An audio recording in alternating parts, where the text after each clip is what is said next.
game system's not working or reading the games that are in there,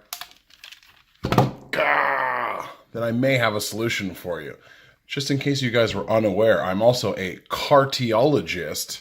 So we can, today's video, we're going to take a look at opening up some games and seeing what makes them tick and what makes them not tick. So without further ado, let's get into the video. Alright everybody, so on today's video, we are going to take a look at the insides of video games and to see maybe kind of what's going on and why they're not playing. So we'll look at cartridge-based games for Super Nintendo, Nintendo, Genesis or Mega Drive, Game Boy, N64, and for Game Boy Advance. So they all will require, except for Game Boy Advance, will all require a game bit screwdriver. They come in two different sizes. They are a 4.2 millimeter, which is the larger one for your Genesis, and it is a 3.5. I'll leave it in the description below, the exact size, but they are two different sizes. The smaller one is more Nintendo. It's kind of the Nintendo screwdriver. And then the larger one, is for your Genesis or Mega Drive. Also, to have on hand, precision screwdriver. So this one I have, it almost looks like a Y. The bit. The camera doesn't pick it up very, very well. But on the back of your Game Boy Advance game, it does look like a little Y. I was able to find one of them in a precision screwdriver set. Comes with everything. It happened to have two of these little Y screwdrivers in them. So let's take a look into the Nintendo first. See what's inside, what makes it tick, and what to expect when you open it up. So I've already taken them out, but 1, 2, and 3 screws. And we'll just open up like so. And you have your game board. So these are the connectors here. All the brass that's on the bottom is what connects to into the console itself. So these over time can get dirty. Again, with cartridges, a lot of times, you know, they came in cardboard boxes, and a lot of us when we were younger didn't keep them in those cardboard boxes. We usually left them in a drawer. And, you know, some kids were, hey, just huck them into a drawer, leave them on the carpet, you know, stuff like that, where it picks up a lot of dust. You know, sometimes you spill something on them. I actually had Castlevania for the Game Boy that I picked up, and the outside looked a little bit dirty, and I was like, oh, okay, I'll just clean it up. Then, you know, I wiped it down, tried to put it into my Game Boy. It wouldn't work. So I pulled it out, took it apart, and realized that this thing was like saturated in cola. And luckily enough, I was able to get it cleaned up and all working again. So it was a good story, but a good ending, I should say. But sometimes it doesn't unfortunately happen like that. So you'll sometimes see two different style boards in here. I mean, there's different variations of the boards, but kind of the two that you'll look for is the smaller ones like this. And then they have the boards that are a little bit bigger, like what you'd find inside The Legend of Zelda, because it has a battery inside here for your battery save. So you didn't have to use password saves and stuff like that. So again, with a Q-tip, and the highest rubbing alcohol you can find, I so happen to be lucky enough to find the 99% isopropyl alcohol. You don't want to find ones that are really any less than 90% because there's more water in them. The higher the percentage, the less water they have mixed in with it. And we all know water for electronic components is not good. And also the higher the percentage, the faster it takes to dry. So by the time you put this stuff on to go and clean it off, you know, rub. Time it's, you know, you hit that last rub, it should already be dry. So, you know, if you have pins that are very dirty, I'm going to set this down. With pins that are very dirty, you can get a product called Brasso. It's a brass polisher. They do sell, they've started to sell game-specific ones in the States, but here in Canada, you can't ship these kinds of chemicals in the mail. So I've stuck to just using Brasso. I don't use it very often. I've used it to clean a few games. That Castlevania game was one of them. I've also used it to clean, or attempt to clean The Sims for Super Nintendo, which I have. I was hoping that it was just dirty, but I just couldn't get it to come back to life. This is a brass polisher, so it will take off, you know, a slight layer of the of your connector pins. It's not something to worry about, but if you were someone who wanted to take apart your games every single week and do it and hit it with Brasso and alcohol, I wouldn't recommend that because over time it will start to take away the finish and eventually start to eat through the brass. Obviously, that's not something we want because that's where all the game information goes through. So close this back up. And again, pop 1, 2, 3 screws in there. Push that off to the side for now. Super Nintendo, you have 2 screws, 1 and 2. Once those are popped off, take your lid out. You'll notice that for Super Nintendo, the game board faces backwards. Where Nintendo, when you put them back, they face towards you. So only thing to note with this one here is this is what I was talking about with the battery save.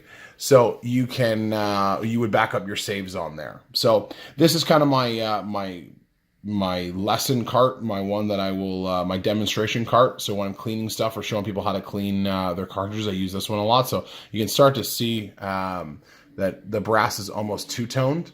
And that's because I've hit it with Brasso, I've hit it with rubbing alcohol, I've gotten a bunch of stuff in there, and it still just will not work. I think the board is defective.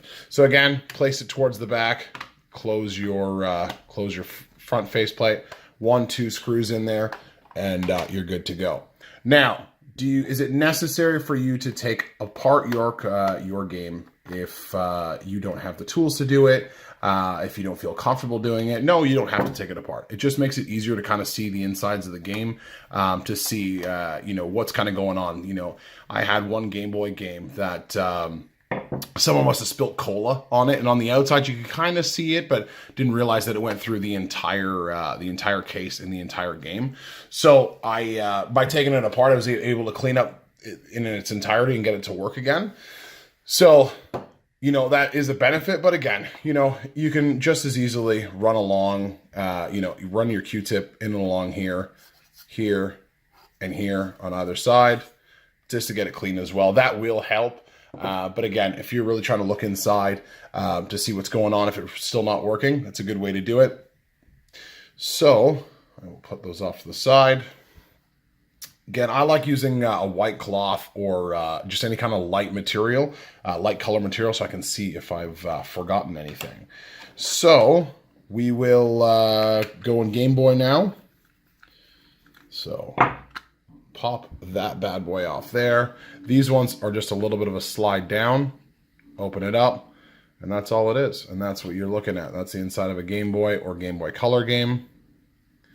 Just like so. Again, if there was a battery in there, you would see that. Put this back in here. So these ones have 2 little notches on the side. So those just fall in there and then slide up into place. And then pop your screw back in. All right, next, let's go on to Game Boy Advance. So Game Boy Advance is just 1 screw. Now we're ditching the Nintendo game bit for that Y-bit screwdriver. Same thing, slide down, open it up. Now this one does save, but it doesn't have a battery. I believe it just writes onto the board, just kind of how the idea of you would have a, you know, a thumb drive kind of thing. So that's the inside of a Nintendo Game Boy Advance game. So again, same thing, pins. This one only has the pins on the one side that it reads from. The back side knows that it does not. Again, just you're rubbing alcohol right along the pins there. And that a lot of times when they're just a bit dirty and a bit grungy, that will it will help immensely get that game back to life. For all of our Sega friends who are like, what about us? All you've been talking about is Nintendo. What are you doing? We have Genesis or Mega Drive. Again, now this is the bigger 4.2-bit. And then just fire these off on the back here. Just like so. Now, I've actually never opened this game. I've had it, I found it in a box a little while ago and have yet to fire it back into my Genesis. But this looks like it needs some love. So hopefully some Brasso will kind of bring that back to life. What I will do is I will stop the video. I'll hit it with some Brasso, clean it up, and let's see if this makes a difference. See, Brasso did help clean up that quite a bit, but I am worried there is a little bit of, it almost looks like corrosion on here. You know, I don't remember really ever getting this game. I just remember being in my collection, so I don't know if a friend of mine gave it to me when I was younger or whatnot, and I don't even really remember playing it, but it must have worked if I would have put it back in the box. So once the Brasso's on there, let's let this focus. There we go. So once the Brasso's on there, again, rubbing alcohol. And then just to kind of take off whatever was on there. Whatever Brasso was left over. So again, you don't want that going inside your console. Okay, on the back side.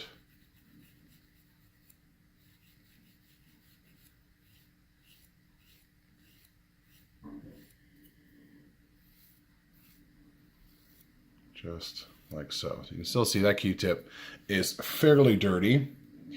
So I will see if I can get some more love into that momentarily. And last but definitely not least, because it is an amazing console, as an ongoing discussion some of my friends and I have been having, is the Nintendo 64. So, Nintendo 64, a little bit different. So, you've got your 2 screws on the back.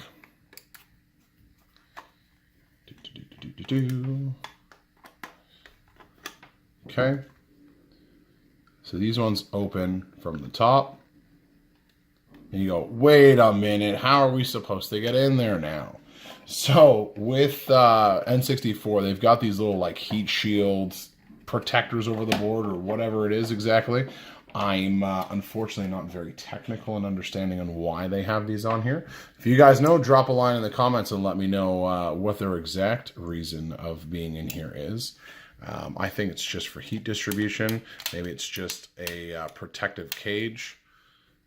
And we need a little bit bigger of a bit. All right.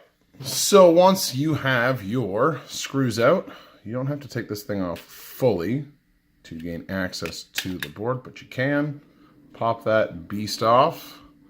There is also another part on that side, and there's also this little piece here that holds the board into place as well. So a few extra things inside of an N64 one, so just don't be alarmed if you get into it and you're like, what in the, why is there so much stuff going on here? Normally the boards just fall out at me. They're in there a little bit more protected. I think they got a little bit smarter over the years and try to, you know, make sure that they're not kind of banging around. They're a little bit more secure inside. Again, this one really, really clean. You can see those pins just shine. They shine like, bright like a diamond in the night sky. So, you know, again, with these, you know, typically if the game, when you go to put it in, isn't working, a lot of times it's just some dust that's on the connectors. And again, these connectors are only what feed into your console. So, you know, if there's any type of debris and on the pins, it's just not gonna connect when it gets in the console. The console and the game are gonna talk to each other. You're gonna get a blank screen. So if you have gone and you've used rubbing alcohol and you've tried Brasso and it is still not working, you know, at that point, it may just be a faulty board. Now, I know there are guys that will use donor cartridges for the boards, you know, maybe it being a game that, you know, is a sports game that is pretty popular. And just to kind of keep it on the Nintendo board, they'll take those and then they'll take off the game off the board, desolder it all, and place it onto the donor cart. which is a good option. They do sell online. They do sell replacement boards and stuff like that. If you're very dead set on keeping that game in your collection, maybe it's an expensive game and you don't want to lose it, or maybe it just has some great memories for you and you don't want to lose that specific game. So that's been the video, guys. Thank you for watching me make a mess of my cartridges on the table here. So I'm gonna get this cleaned up and I will be right back. All right, everybody, so I hope you guys enjoyed that video on how to open and clean your video game cartridges. Hopefully you guys were able to learn a couple of new things. If I forgot anything, kind of like what the purpose of the inside of the N64's armor, a little shielding, if it is a heat shield, let me know in the comments below. If you guys liked the video, give it a thumbs up. If you want to see more awesome content, hit that subscribe button. And if you want to know when a new video drops every week, ping that bell notification on the side. Guys, if you're looking for me, you guys can find me on Instagram and on Twitch at the Gaming Powerups. You can also find me on Twitter at Gaming Powerups. And until next time, guys, game on.